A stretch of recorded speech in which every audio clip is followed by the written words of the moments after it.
સાની કાંઠે શોભતું એવું ગરવું પીપળિયા ગામ, ઉગતી દ્રશ્ય ઓરડામાં ધીંગા કામૈના ધામ. તો જી હા મિત્રો, આપણે આજે આવી ગયા દ્વારકા જિલ્લાના ખંભાળિયા તાલુકો છે, ત્યાં પીપળિયા ગામ આવેલું છે, તમને તો ખબર જ હશે.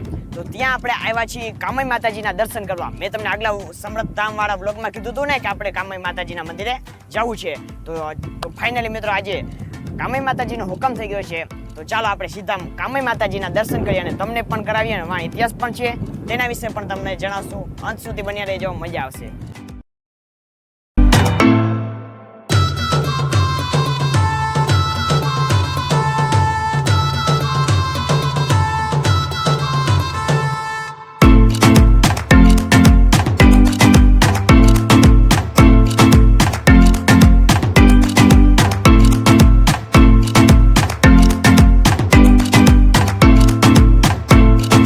કામઈ માતાજીના મંદિરે આવી ગયા છીએ. મારી પાછળ તમે જોઈ શકો છો કામઈ માતાજી સાક્ષાત અહીંયા પીપળિયા ગામમાં બિરાજમાન છે. તો મિત્રો, કામઈ માતાજીના આપણે ઇતિહાસ વિશે વાત કરીએ તો મને જેટલી ખબર છે એટલી. તો મિત્રો, આ મંદિર આશરે 500 વર્ષ પ્રાચીન મંદિર છે. અને આ ખાસ કામઈ માતાજી બારાડી પંથકના હાબરડી ગામના ચારણ જસાબાટીના દીકરી છે. તો મિત્રો, ખાસ તમને જણાવવાનું કે અહીંયા દર પૂનમ અહીંયા ઉજવવામાં આવે છે અને જાતર પણ ઉજવવામાં આવે છે. તો દર પૂનમના દિવસે બહુ મસ્ત તૈયારી કરવામાં આવે છે. તો ચાલો તે તમને દેખાડું કેવી છે તૈયારી પૂનમની. અને તમે ખાસ પૂનમના દિવસે આવો એટલે તમને બહુ મજા આવવાની છે. તો ચાલો અત્યારે મિત્રો મંડપ અહીંયા છે તે દેખાડું. અને હજી થોડીક તૈયારી બાકી છે અને કાલે પૂનમ છે. આપણે શક્ય બનશે તો આવશું અને તમને દર્શન કરાવશું પૂનમ કેવી રીતે ઉજવવામાં આવે છે અને ધજાઓ પણ ચડાવવામાં આવે છે. તો ચાલો અત્યારે આપણે મંડપ છે, હજી થોડીક તૈયારી બાકી છે. તો ચાલો તે દેખાડી દો. તો મિત્રો, તમે જોઈ શકો છો બહુ મસ્ત જગ્યા છે અહીંયા. તૈયારી પણ સારી થઈ ગઈ છે. તો મિત્રો, કામઈ માતાજીનો ફૂલ ઇતિહાસ તમારે જોતો હોય તો આપણે ડિસ્ક્રિપ્શન છે તે ખોલજો, તેમાં મળી જશે તમને કામઈ માતાજીનો પૂરેપૂરો ઇતિહાસ. તો મારી પાછળ છે કામઈ માતાજી. તો મિત્રો, કામઈ માતાજીના દર્શન કરી લીધા. અને હા, ખાસ આપણે જે કામઈ માતાજી હતા એના જે આગલા ભુવા હતા, એટલે કે પૂર્વ ભુવા જેમ કહેવાય છે, જે માનણભાઈ પાન.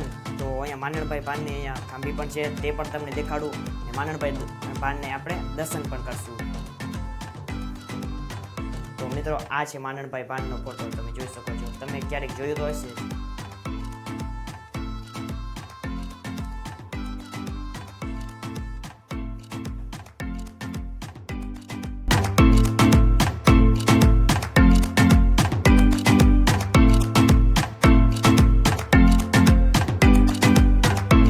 તમને આગળ જણાવ્યું તેમ કામઈ માતાજી અહીંયા 500 વર્ષ પહેલાનો પ્રાચીન અહીંયા ફળો છે, તે પણ તમને દેખાડું. તો મારી પાસે જ છે કામઈ માતાજી મંદિર, જોઈ શકો છો. ખૂબ એટલે ખૂબ પ્રાચીન આ છે મિત્રો. જય કામઈ માં. તમે ક્યારેક મિત્રો બારાડી પંથકમાં આવો એટલે કામઈ માતાજીના દર્શન કરવા વગર જતા જ નહીં. બહુ મસ્ત મંદિર છે અને તમને એકવાર જરૂર આવજો એટલે મજા આવશે. અને ખાસ તમે પૂનમના દિવસે કે જાતરના દિવસે આવો તો તમને બહુ આનંદ આવશે. તો ચાલો હજી આપણે આગળ કન્ટિન્યુ રહીએ.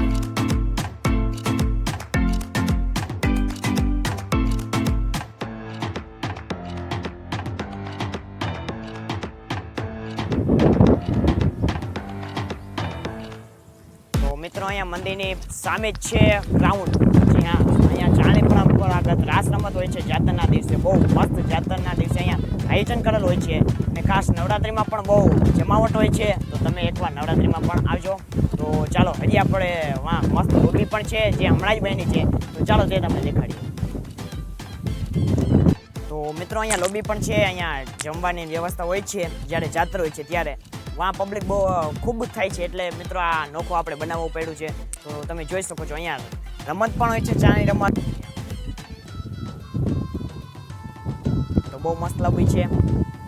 તો મિત્રો, હવે તમને દેખાડીશ અહીંયા સુરાપુરા અને સતી માતાજીઓ છે, કામઈ માતાજીના મંદિરની બાજુમાં જ છે. તો ચાલો તે તમને દેખાડી દઉં.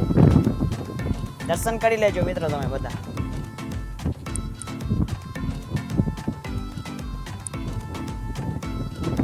અને આ બધું છે મિત્રો સાની કાંઠું.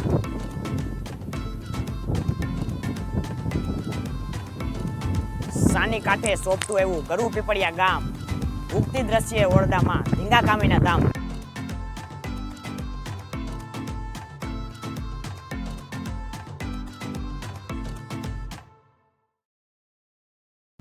મિત્રો બહુ બોલી લીધું. હવે આપણે કામાઈ માતાજીનું મંદિર કેવું છે અંદરથી અને બહારથી તે તમને દેખાડું, અને બહુ મસ્ત જગ્યા છે, બહુ મસ્ત જગ્યા પણ છે. તો ચાલો તે પણ દેખાડી દઉં. બન્યા રહેજો અંત સુધી, હજી પણ બહુ મજા આવશે તમને.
મિત્રો કામાઈ માતાજીનો વ્લોગ કેવો લાગ્યો જરૂરથી કમેન્ટમાં જણાવજો.